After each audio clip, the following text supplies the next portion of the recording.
Our guest says, quote, everything that we stand for is this concept of technology for the sake of humanity, unquote. So we're discussing a groundbreaking company called Not Impossible Labs with the man behind it. Mick Ebeling has been named by Fortune magazine as one of the top 50 world's greatest leaders, a recipient of the Muhammad Ali Humanitarian of the Year Award. He's a producer, filmmaker, and author. And for the purposes of this conversation, most importantly, the founder and CEO of Not Impossible Labs. Welcome to the Healthcare Executive Podcast from the American College of Healthcare Executives, providing you with insightful commentary and developments in the world of healthcare leadership. Learn more at ache.org. Thanks for listening. I'm Joey Waller. Hi there, Mick. Thanks for joining us. Hey, Joey. How are you? Great. Yourself? Excellent. Thanks for inviting me to talk today. Thanks for hopping aboard. So first, tell us just briefly a bit, Mick, about your professional background leading up to launching Not Impossible Labs, because you were in production, right? Film production. They had a company called the Ebeling Group that was based in where I live in Venice Beach, California. And we did everything from films, worked on Marvel films, to main titles for the James Bond franchise, to commercials, to a whole variety of different things. But it basically was just a really creative narrative work for the screen is probably the most encapsulating way to describe it. Wow, James Bond movies, huh? Yeah, that's because my focus was animation and design. We did the main title sequence for Quantum of Solace, which is essentially like the Super Bowl if you're in animation and design. That's like the holy grail. So we got a chance to do that, which was pretty awesome. That was a dream come true. I can imagine it was. So now do you introduce yourself as Ebeling, Mick Ebeling? No, but I will say that I got a chance to work and shoot on the famous Pinewood stage and work with Daniel Craig and people like that. And as cool as you try to play yourself off, you're just not as cool as he is and as they are. Like, he just always felt like, oh my God, I can't believe this is happening to me. So it was pretty awesome. I'm sure. That's great. Well, what's also very cool is Not Impossible Labs. Simply put, for those unfamiliar, tell us a little bit about the company. What was your initial inspiration for founding it in the first place? So, as we were discussing, I had a production company and everything was cruising along. Everything was going great. And my wife and I had our date night hijacked by a friend of ours, a really good friend named Ubi, who ended up taking us to a gallery event that I begrudgingly went to. Got to the event. It was this incredible event. The art was amazing. The vibes and the energy of the room was far more like a family reunion than it was kind of a boring, stiff gallery event. And when my wife and I kind of did a lap and came back and found Ubi, we were like, man, I'd love to meet this artist. And he said, oh, you can't meet the artist. This is a benefit. It's a fundraiser for an artist named Tony Tempt Kwan. And he has ALS. He has Lou Gehrig's disease. And this is his family and friends who've kind of come together to try to pay for his hospital bills and his care, which all of a sudden made total sense because the energy of the room felt more like people coming together as opposed to people just observing art. So we met his father and brother. We met some of his friends. And that lovely night we went home, that was in the springtime. In that winter, that holiday season, my production company, instead of doing the fairly traditional giving your clients a bottle of wine or a bottle of booze or tickets to a game, we decided to, on provocation from my wife, who kind of encouraged us, said, why don't we, instead of giving people bottles of boozes that they're never going to remember who gave them, why don't we instead make a donation to a charity? Why don't we make a donation to that Tempt One Foundation that we met back in the springtime? Because we had researched this guy and he was using his art and his kind of status in the art community to get kids out of gangs. And there was a whole spiritual side of him. And so that's what we did. So I set up a meeting with his father and brother in an old diner in downtown LA. We sat down and we chatted for a little bit, and I reached down, slid the check across and said, I'd like to give you this money. And they said, thank you so much. That's so generous. I said, what are you going to use it for? And his brother almost leapt across the table. And he said, I just want to talk to my brother again. I just want to be able to communicate with him. I was like, wait a second. Doesn't everybody have the Stephen Hawking, Lou Gehrig's, ALS machine where you move your eyes and then the robot talks like this? He's like, no, That's if you've got money or insurance. We don't have that. And so I took a minute and I was like, all right, how about this? Let's change the script. I'm going to get you one of those Stephen Hawking machines. And why don't we take it up a notch? Why don't we not just get a Stephen Hawking machine? Why don't we go one step further? Why don't we figure out how to hack that Stephen Hawking machine? And rather than just having your brother be able to speak through this machine, why don't we hack it and mod it and make it so that he can draw again, but using only his eyes? And they said, you can do that? And I said, and that silence you're hearing in podcast land is a dumb look on my face that they just interpreted as me saying yes. And they were like, oh, that's amazing. And that kind of set the course. And so I did what a producer does. I convened all these brilliant people and they all came together and they moved into our house and we pushed the tables and chairs against the wall and we hacked and programmed and came up with all these crazy different things. And in the end, we created this device called the iWriter, which is a cheap pair of sunglasses from the Venice Beach Boardwalk, because I believe in locally grown sustainable produce living in Los Angeles. And that's the only locally grown sustainable produce that we have in Venice Beach is cheap sunglasses.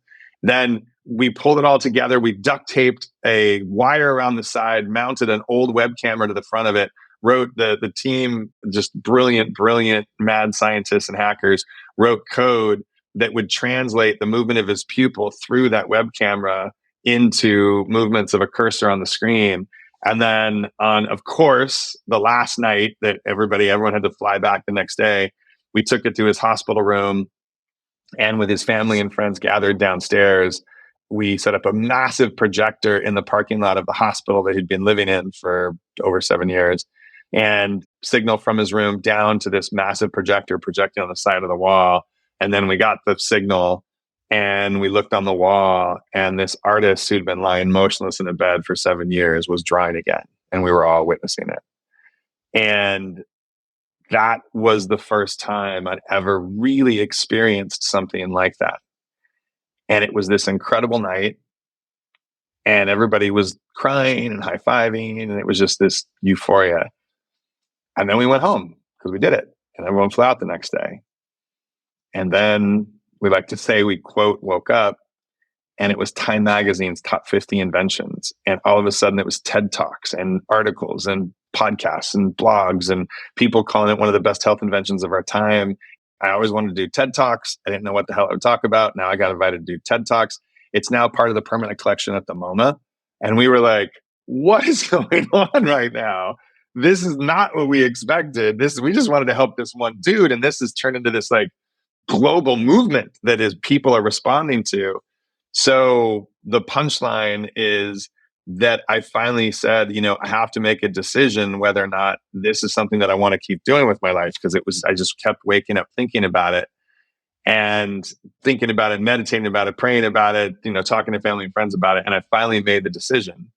And the decision was, dude, you got so lucky. Just don't take it for granted. Don't also blow it out of proportion. You got lucky. Enjoy your Andy Warhol 15 minutes of fame, but just go back to your production company and doing what you're doing. So I made that decision on this one particular day at this one particular time, being a producer and kind of giving myself a deadline. And then I opened up the computer right after I made that decision and I got an email from the artist. And the email said, from Tempt, he said, that's the first time I'd drawn anything for 7 years. I feel like I've been held underwater and someone finally reached down and pulled my head up so I can take a breath. And if you're deciding to or not to do something and some dude sends you an email like that, do you really have a choice anymore? And so that was the launch of Not Impossible Labs. So that was the moment. That was the moment in time where I was like, all right, here we go. We don't know what we're going to do. We don't know how we're going to do it, but we got to keep this going. That's amazing. And you alluded, Mick, to the fact that you were trying to help this one guy and it led to helping others. And that's really become kind of a common theme in many of your projects going forward. Let me ask you about a few. One exciting one is called Bento, Bento, which addresses food insecurity. In a nutshell, what does that involve? Bento was most of the things that we create out of Not Impossible Labs, which is now, as you said earlier, we are an incubator that creates technology for the sake of humanity. So we look at absurdities that exist in the world, and then we figure out How do you hack? How do you program? How do you duct tape? How do you zip tie? How do you convene? How do you figure out how to solve these things? And then try to make it accessible to the world, right? Like our mission isn't to make $1 billion. Our mission is to affect 1 billion lives. And then we try to come up with scalable ways to do that. And so Bento, which was initially called Hunger Not Impossible, was a reaction to the fact that there's 50 million people in this country, in the US, that are food insecure. And I didn't know what the word food insecure meant. I grew up a middle class kid. I thought you were either homeless and hungry or you weren't. I didn't realize that there was this tweener zone. And people who are food insecure, as I learned, are people who hold multiple jobs, multiple households to a family.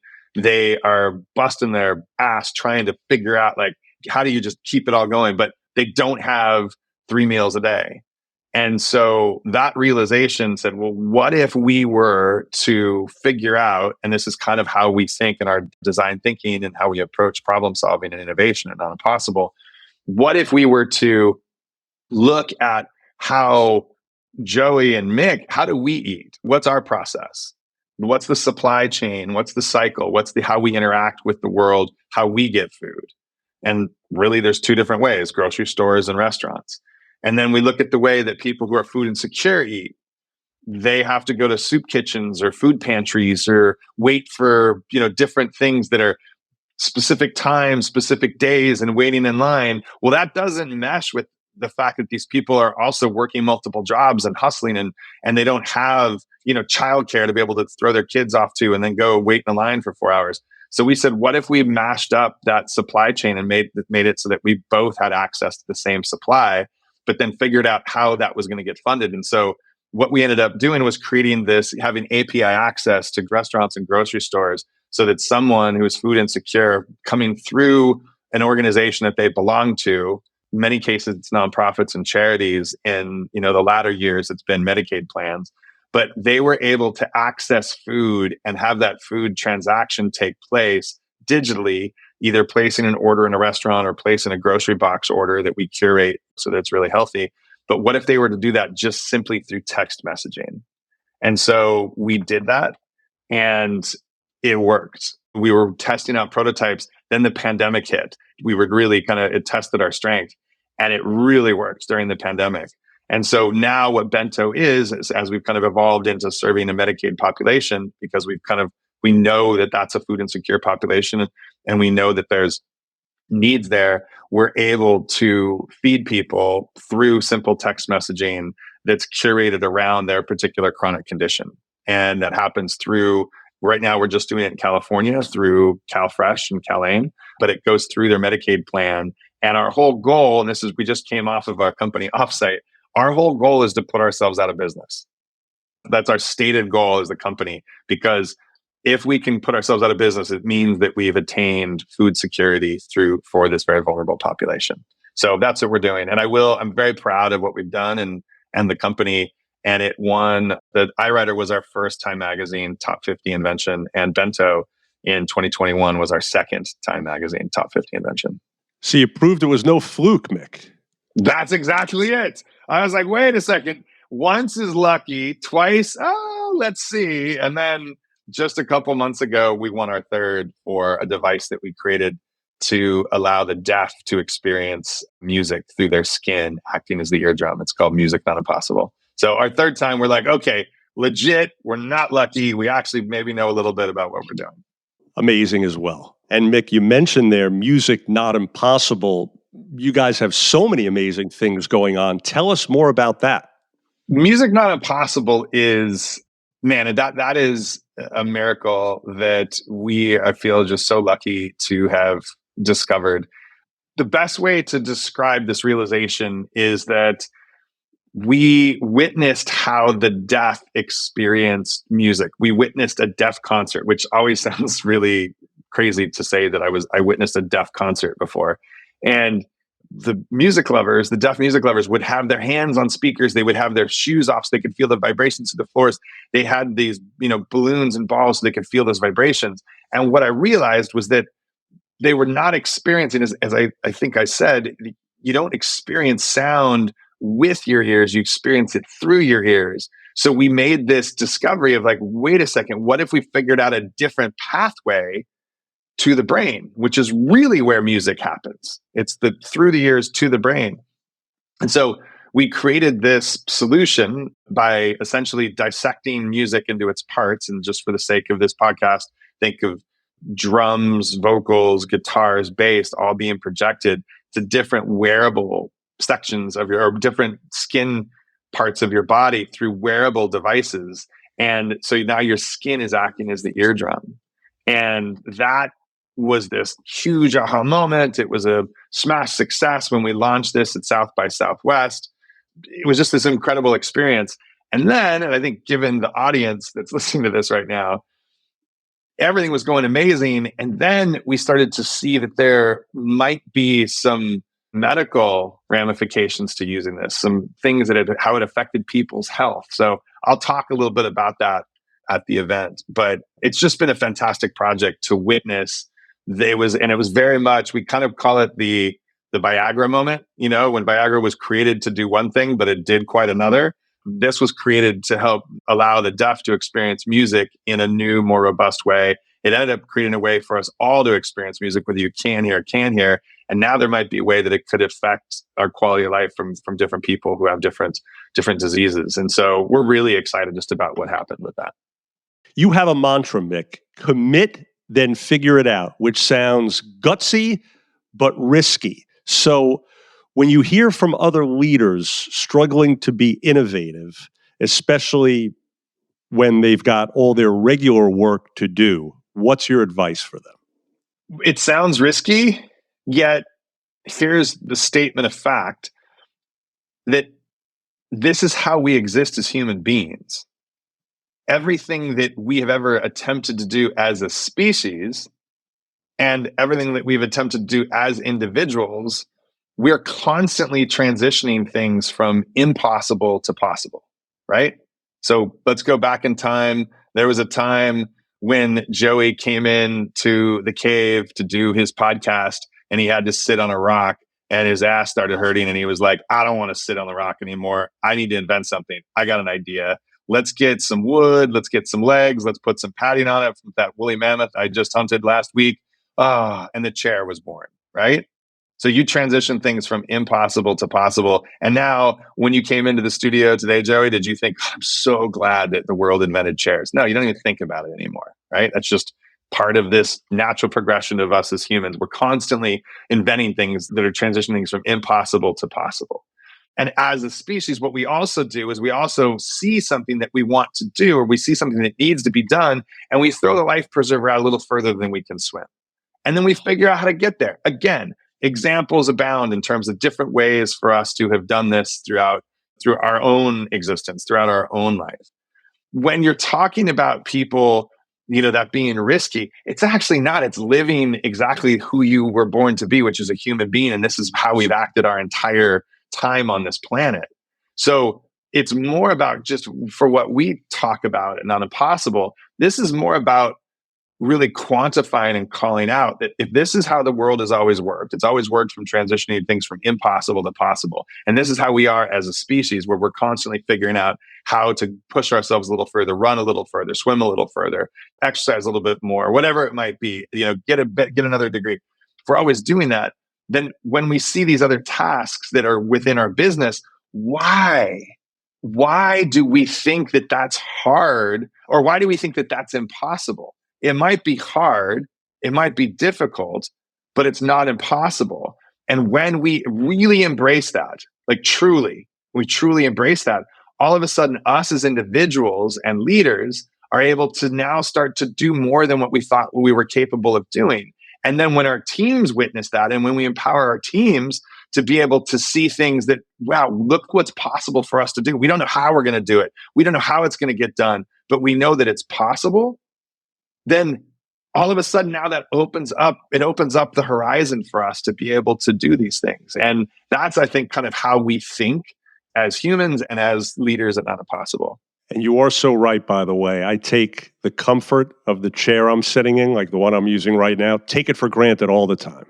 100%.